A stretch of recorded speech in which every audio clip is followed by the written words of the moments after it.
É porque, ó, você falando disso, né? Que Deus, ele sabe tudo, ele não pensa, ele já sabe.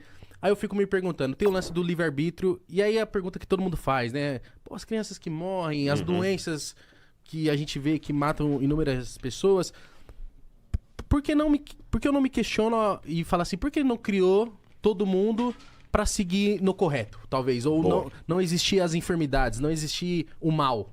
Por que o mal existe? Boa. Se Deus existe. Eu vou terminar esse pensamento que entra em questão do mal. Eu não sei porque que Deus resolveu criar, mas ele resolveu criar. Certo. O primeiro ato de amor dele foi o seguinte: pra gente criar seres que não somos nós, porque Deus, justamente por ser onipotente, o que é onipotente? Que pode fazer tudo, não significa que Deus possa fazer qualquer coisa. Eu sei que parece meio doido isso aí. Poder fazer tudo não significa que pode fazer qualquer coisa. Por exemplo, Deus não pode mentir. Deus não pode pisar na bola. Deus não pode morrer. Deus não pode fazer outro dele. Justamente porque ele é todo poderoso. Entendeu? E uma das coisas... por que ele? Porque ele... Tipo assim, é que soa você falando assim como se ele tivesse sido escolhido, mas ele não foi escolhido por ninguém porque ele não tem antes de... Exatamente. Então não tem o porquê ele, porque ele em si mesmo se basta. Que doido, mano. Isso é doido. Só que esse Deus que em si mesmo se basta, que existia numa situação que a minha mente não vai alcançar. E por que não vai alcançar? Não é porque eu sou burro ou vocês são burros, não é porque realmente está acima de tudo. Se tivesse um físico aqui... Já entrevistaram um físico aqui? Já, mas a gente não acho que não entrou muito nesses Cara, assuntos. se você conversar com um físico, você fica biruta. Porque, por exemplo, nós só conseguimos captar 4 dimensões com os nossos sentidos. Aliás, 3, que a quarta a gente sabe dela, mas não capta. Largura, profundidade e altura. Qual que é a quarta? Tempo. Tá. Só que o tempo, você não segura o tempo, né? Ele tá indo. Só que a física diz que alguns falam de 16, 19, 20, 30 outras dimensões que não são largura, profundidade. Como é que você entende um negócio desse?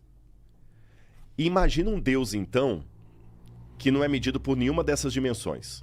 Se a gente não consegue captar essas outras dimensões temporais, um buraco negro, por exemplo, como é que vamos entender Deus? O tempo dobra, dizia Einstein. Então, como é que vai entender Deus? Então, Deus está acima de tudo. Será que um dia vai entender?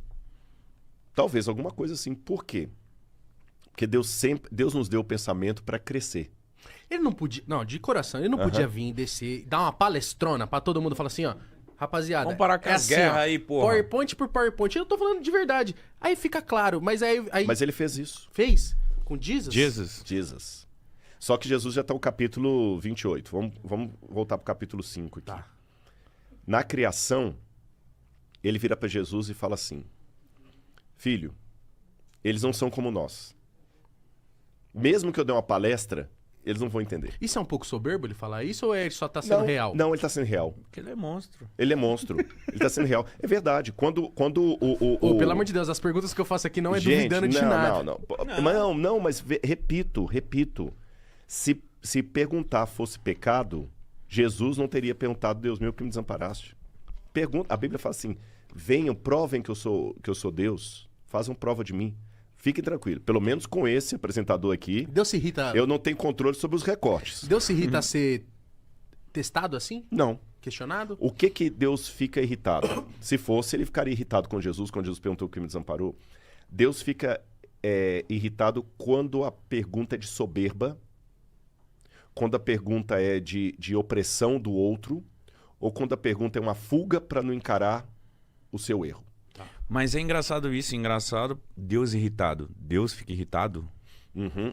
Os sentimentos que nós temos, que nós somos a imagem e semelhança dele, são semelhantes, só que os dele são puros. Mas Deus se irrita com a injustiça. Mas ele age quando ele está irritado? Age, e o agir de Deus pode ser no futuro.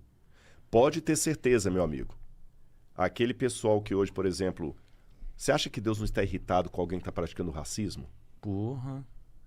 Muito. Você entendeu? Mas o que Deus faz com essa pessoa? Duas coisas Deus faz. Elimina. Deus apela o coração dele assim. Muda, senão você vai se ver. E o elimina, não é necessariamente o elimina como na justiça humana. Porque na justiça humana vai lá, elimina o cara. Uhum. Suposta justiça, né? Só que se eliminar o cara, não vai trazer a justiça de volta. Você eliminou o cara. Mas o que ele fez, Não vai. a verdadeira eliminação de Deus vai ser no juízo final. Onde Deus não simplesmente vai eliminar o mal, ele vai enfrentar a ira de Deus, aí eu não quero estar na pele dele, como Deus vai reverter o mal que ele fez. Por exemplo, o camarada foi lá e matou uma criança com requintes de crueldade.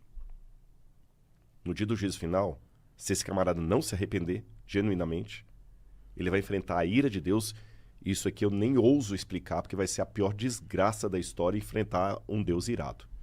Como Deus vai trazer aquela criança de volta à vida. Porque o juízo final é acompanhado da ressurreição. Você entendeu? Uhum. Mas isso não. Tipo assim, o que rola muito. Gente que fez merda a vida inteira e do nada começou a palestrar e falou: mudei. Mas às vezes não é sincero. Deus, nesse momento, no final ali, ele vai se ligar. Claro. Porque Tipo, você tá dando migué. eu posso enganar você. Uhum. Eu posso enganar até um psicólogo forense. Mas eu não engano o Espírito Santo.